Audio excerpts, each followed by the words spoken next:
Olá, doutora Paula. Mais uma vez nos encontramos aqui para comentar a atualidade. Recentemente, um grupo europeu de ética emitiu um parecer, concretamente no final de maio, sobre questões éticas nas tecnologias de segurança e vigilância. São questões muitas vezes que dominam as preocupações de governos e dos políticos, mas que tantas vezes passam despercebidos nas preocupações diárias do cidadão comum. É muito verdade o que diz. De facto, o cidadão comum, nós todos, preocupamos-nos com a nossa segurança quando há um problema. E repare, nos últimos anos há grandes situações complexas que têm surgido e que nos têm alertado para esta situação. Começo logo com o 11 de setembro.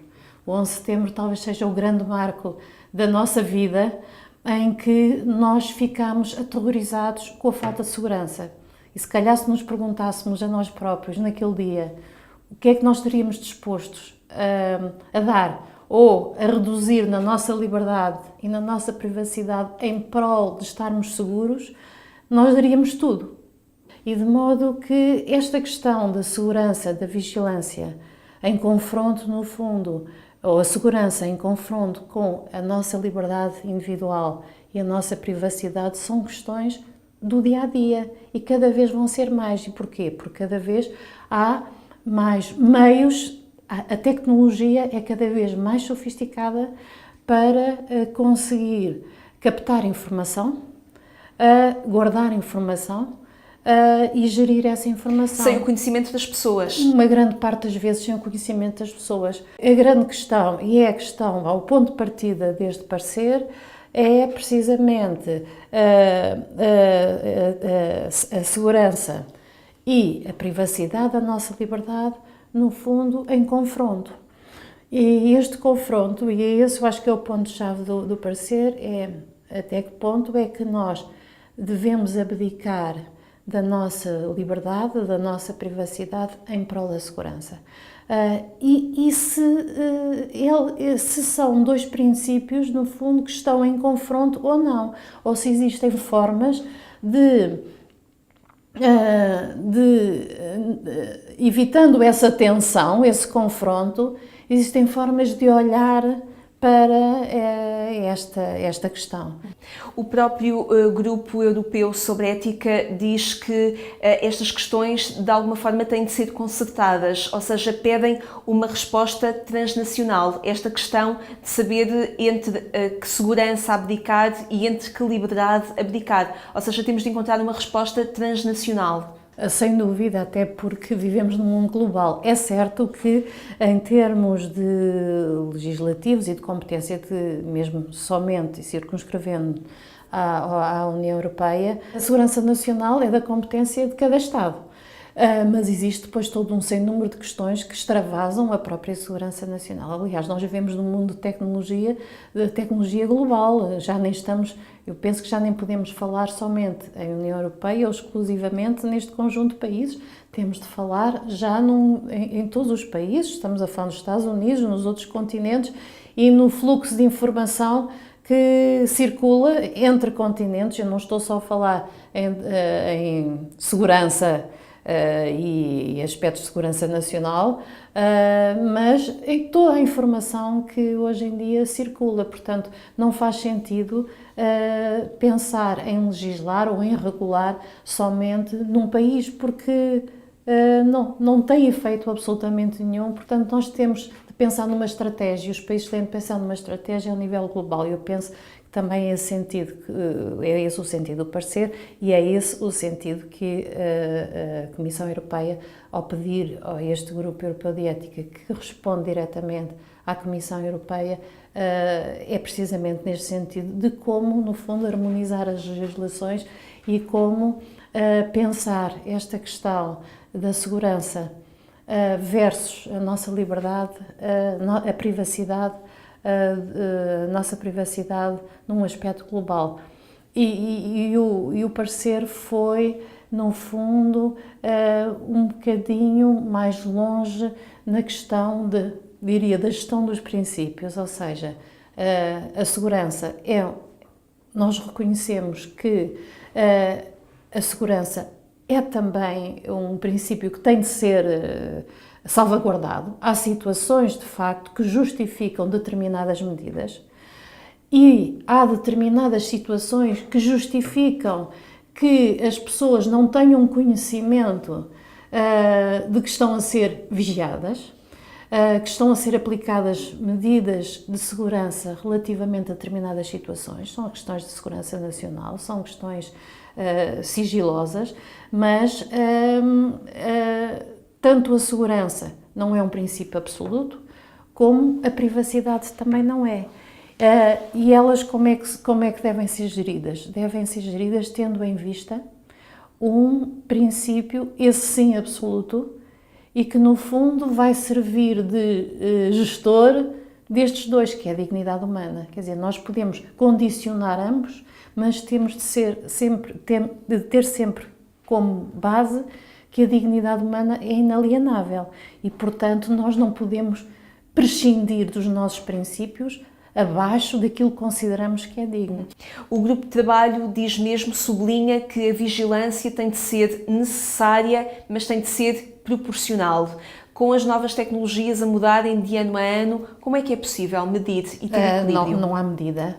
Nós temos de medir caso a caso. O que é que, e de facto refere muito bem, tem de ser proporcional à situação e àquilo que nós estamos a pretender proteger. E por isso é que o Grupo Europeu de Ética também fala, deve ser medido caso a caso. O que se pretende é que sejam encontradas ou existam entidades, autoridades independentes, que podem também ser os tribunais, que no fundo façam a avaliação de se efetivamente os nossos direitos estão a ser violados ou não, e a proporcionalidade, e não só a proporcionalidade, que é obviamente essencial, mas a justificação que é dada, porque é preciso justificar porque é que nós estamos a utilizar determinado meio e qual é a finalidade para aquele meio, não é? Para a utilização daquele meio. E, portanto, só através, no entender do parecer, através de autoridades independentes, é que, no fundo, poderá, da parte dos cidadãos, haver essa segurança e essa proporcionalidade e essa justeza no uso e na utilização destas novas tecnologias. O grupo de trabalho não fecha a sua reflexão e pede investigação, admitindo que estas questões estão em constante mudança e requerem uma investigação e uma reflexão constante, nomeadamente na área dos drones. O drone era um objeto, um meio, uma tecnologia que nós só conhecíamos na ficção científica. E quando nós estamos a falar em drones, temos de pensar que podemos estar a falar desde um drone de grande dimensão a pequenos objetos que nós nem sequer os vemos, mas que conseguem captar essa informação. Portanto, estamos a falar de uma panóplia muito grande de tecnologia só situada num produto específico. E, portanto, também servem para a vigilância que não está regulada, porque o legislador não pensou que esta tecnologia poderia existir. Ou o grande uso que se está a fazer neste momento dos drones também, para efeitos militares e para utilização militar, e nós sabemos que os riscos e a complexidade de questões que daí surgem sobre o direcionamento dos drones relativamente a objetivos que podem ser militares, mas que também abrangem a população civil, por exemplo, e podem ter uma grande utilidade, mas em termos militares, mas uma grande perversidade também, se não forem controlados e se realmente não houver um olhar crítico, mas também um olhar compreensivo, e portanto daí o equilíbrio entre a compreensão e a crítica, a boa utilização e a má utilização relativamente, por exemplo, ao caso dos drones. São questões que estão em aberto. São questões em que, por exemplo, na vigilância feita por drones, na captação de dados, de informação, relativamente ao nosso dia-a-dia, não estão abrangidos por nenhuma legislação específica e, portanto, tem de haver, e o Grupo Europeu de Ética fala também nisso, um olhar, uma reflexão digamos, um olhar também do legislador europeu, mundial, relativamente a esta questão dos drones ou de qualquer nova tecnologia que surja. O fiel da balança, como diz, é a dignidade humana.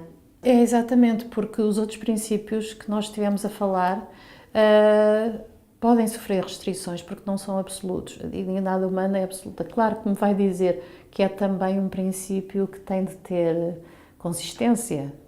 E até a dignidade humana pode mudar de cultura para cultura. Sim, mas há sempre um limite abaixo do qual em todas as culturas tem de haver um limite abaixo do qual tudo o que seja praticado seja indigno, não é? E, portanto, é possível, penso eu, encontrarmos pontos comuns em qualquer cultura relativamente aos limites abaixo dos quais nós não podemos aceitar. Mas também devemos compreender que todas as tecnologias hoje em dia são extremamente úteis, como qualquer tecnologia, não só hoje, como sempre foi assim, são extremamente úteis ao homem. Realmente, e em matéria de segurança, podem ser de uma utilidade de salvar vidas, mas que também, mal usadas, podem ser perversas e podem, mesmo que nós não saibamos, podem realmente estar a colidir com os nossos direitos e com a nossa privacidade, e tudo isto tem de ser proporcional. Este é com certeza um tema que vamos continuar a acompanhar, até por causa das suas implicações e reflexões sempre novas. Porque todos os dias nos jornais, na comunicação social, nós temos informação, notícias sobre estas questões. Aliás, o Grupo Europeu de Ética chama a atenção para uma questão que eu acho que também é muito importante, sobre a nossa responsabilidade como cidadãos. Porque não se trata de uma questão só de Estados, não se trata de uma questão de governos ou de legislador. Nós temos de ter consciência que aquilo que usamos, aquilo que nós gostamos e que usamos todos os dias, também tem outros usos e também pode ter outros usos. E que nós próprios, por vezes, somos perversos em relação a esses usos. Nós temos de ter consciência, por exemplo, que os dados que nós temos, os dados pessoais de determinada pessoa, dados que nós sabemos que ela não dá consentimento, nem nunca quereria que nós mandássemos na internet, e estou a citar o exemplo mais simples, na internet um mail, o fazer um forward às vezes de um mail, o introduzir um filme pessoal, uma fotografia pessoal na internet, sabendo que a pessoa que foi fotografada ou filmada nunca daria o consentimento para a divulgação, traz-nos também uma responsabilidade que nós não podemos ignorar relativamente à proteção dos dados e à privacidade das pessoas que estão à nossa volta. E nós, por vezes, somos coniventes e responsáveis também por essa violação da privacidade que está nas nossas mãos evitar. Práticas tão correntes e tão rotineiras no dia-a-dia das pessoas, mas que de facto não se percebe o alcance que elas podem ter. Se sabemos utilizá-las e se as utilizamos, também temos de ter a informação e a consciência da perversidade, por vezes, dessa utilização. Obrigada, doutora Paula, por mais uma vez contarmos consigo e com a sua reflexão.